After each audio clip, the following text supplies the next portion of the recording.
English बोलने के लिए इंग्लिश वोकेबलरी का स्ट्रांग होना बहुत ज़्यादा इंपॉर्टेंट होता है। अगर आपको इंग्लिश वर्ड्स का नॉलेज नहीं है, अगर आपको इंग्लिश वर्ड्स के हिंदी मीनिंग नहीं पता होता है, तब तक आप अंग्रेजी कभी नहीं बोल सकते। इसलिए daily at least 10 English words with Hindi meaning जरूर याद करने चाहिए। तो आज हम आपके लेकर आए हैं अच्छे अच्छे English words with Hindi meaning, जिनका यूज़ अपने डेली लाइफ में कर सकते हैं और अपने इंग्लिश वोकेबलरी को और भी ज़्यादा स्ट्रांग कर सकते हैं, मजबूत कर सकते हैं। तो इस वीडियो को आखिर तक जरूर देखिए। चलिए शुरू करते हैं।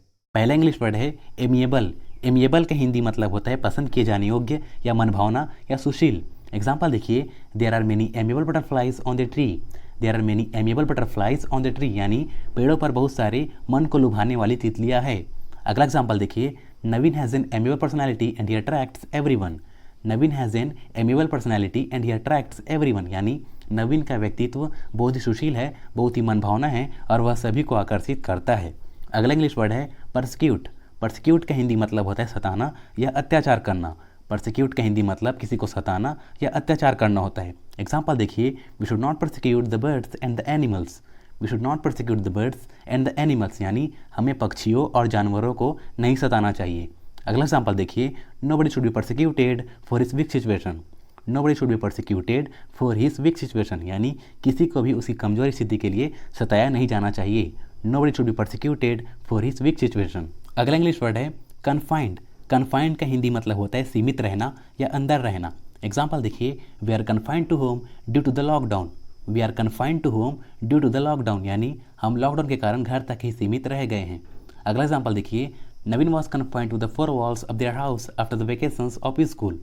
नवीन was confined to the four walls of their house after the vacations of school यानी नवीन स्कूल की छुट्टियों के बाद घर की चार दीवारी के अंदर रहता था। घर की चार दीवारी को इंग्लिश में फोर वॉल्स ऑफ हाउस कहते हैं, फोर वॉल्स ऑफ हाउस। अगला वर्ड है ग्रीडी। ग्रीडी का हिंदी मतलब होता है लालची या लोभी। एग्जाम्पल देखिए, the greedy man wanted to steal my shoes.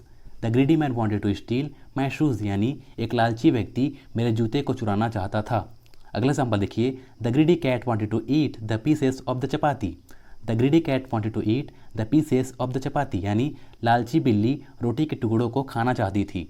The greedy cat wanted to eat the pieces of the चपाती।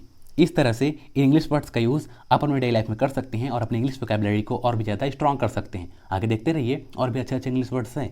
अगला वर्ड है बिट्रे। बिट्रे का हिंदी मतलब होता है धोखा देना या विश्वासघात करना। एग्जाम्पल देखिए, you want betray me I believe you. You want betray me I believe you यानी तुम मुझे धोखा नहीं दोगे, मुझे तुम पर भरोसा है। यहाँ पर वॉन्ट विल और नॉट से बना है वॉन्ट। अगला एग्जाम्पल देखिए, you would be my best friend if you had not betrayed me. You would be my best friend if you had not betrayed me यानी तुम मेरे बेस्ट फ्रेंड होते अगर तुम मुझे धोखा नहीं दिए होते। अगला इंग्लिश वर्ड है ओवरकम। ओवरकम का हिंदी मतलब होता है जीतना या काबू पाना। एग्जाम्पल देखिए, he has overcome his fear of dancing among crowd. He has overcome his fear of dancing among crowd यानी वह भीड़ के बीच में नृत्य करने के डर पर काबू पा लिया है। अगला एग्जाम्पल देखिए, daily practice essential to overcome the problem of speaking English.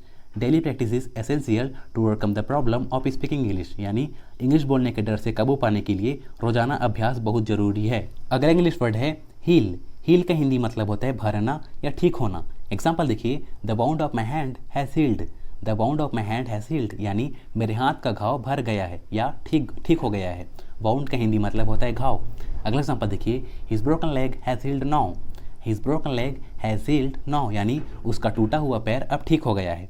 अगला इंग्लिश वर्ड है ऑब्सोलीट। ऑब्सोलीट का हिंदी मतलब होता है पुराना या अप्रयुक्त। एग्जाम्पल देखिए, this types of mobile are obsolete now. This types of mobile are obsolete now यानी इस तरह के मोबाइल अब पुराने हैं। This types of mobile are obsolete now. अगला एग्जाम्पल देखिए, he had a computer that is obsolete now. He had a computer that is obsolete now यानी उसके पास एक कंप्यूटर था जो अब अप्रयुक्त है। अगला इंग्लिश वर्ड है नेग्लिजिबल। नेग्लिजिबल का हिंदी मतलब होता है बहुत कम या एकदम न के बराबर। नेग्लिजिबल का हिंदी मतलब बहुत कम या एकदम न के बराबर होता है। एग्जाम्पल देखिए, Naveen's knowledge of maths is negligible. Naveen's knowledge of maths is negligible यानी नवीन को गणित का बहुत कम ज्ञान है या नवीन को गणित का एकदम न के बराबर ज्ञान है। अगला एग्जाम्पल देखिए, I have negligible money. I have negligible money या मतलब मेरे पास बहुत कम पैसे हैं या मेरे पास एकदम न के बराबर पैसे हैं। अगला इंग्लिश वर्ड है माइटी। माइटी का हिंदी मतलब होता है ताकतवर या शक्तिशाली या बहादुर। एग्जाम्पल देखिए, the mighty Ram killed the Ravan. The mighty Ram killed the Ravan यानी शक्तिशाली या बहादुर राम जी ने रावण को मारा। अगला एग्जाम्पल देखिए, he challenge the mighty person for fighting. He challenge the mighty person for fighting, यानी उसने एक शक्तिशाली व्यक्ति को फाइटिंग के लिए चुनौती दी। अगला इंग्लिश वर्ड है एब्सटेन। एब्सटेन का हिंदी मतलब होता है बचना या परहेज रखना। एग्जाम्पल देखिए, the doctor has suggested me to abstain from non veg food. The doctor has suggested me to abstain from non veg food, यानी डॉक्टर ने मुझे नॉनवेज खानों को परहेज करने के लिए कहा है, या डॉक्टर ने मुझे नॉनवेज खानों से बचने के लिए कहा है। अगला इंग्लिश वर्ड है स्क्रपल। स्क्रपल का हिंदी मतलब होता है झिझकना या संकोच करना। एग्जाम्पल देखिए, he was scrupling when he was asking his father for money. He was scrupling when he was asking his father for money, यानी जब वह अपने पिताजी से पैसे मांग रहा था तब वह झिझक रहा था या संकोच कर रहा था। अगला इंग्लिश वर्ड है वेव। वेव का हिंदी मतलब होता है माफ़ करना या जाने देना। एग्जाम्पल देखिए, the government had decided to waive the loan of the farmers. The government has decided to waive the loan of the farmers, यानी सरकार ने किसानों का कर्ज माफ़ करने का निर्णय लिया। अगला एग्जाम्पल है police waived the sheep when they got the proof. Police waived the sheep when they got the proof, यानी जब पुलिस ने सबूत पाया तब उन्होंने चोर को जाने दिया। अगला इंग्लिश वर्ड है एक्सटोल। एक्सटोल का हिंदी मतलब होता है प्रशंसा करना। एग्जाम्पल देखिए, after being passed in the exam he was extolled as a hero. After being passed in the exam he was extolled as a hero, यानी परीक्षा में पास होने के बाद उसका हीरो के जैसा प्रशंसा किया गया था। अगला एग्जाम्पल देखिए, Naveen helped the poor we should extol Naveen. Naveen helped the poor we should extol Naveen, यानी नवीन ने गरीबों की मदद की, हमें नवीन की प्रशंसा करनी चाहिए।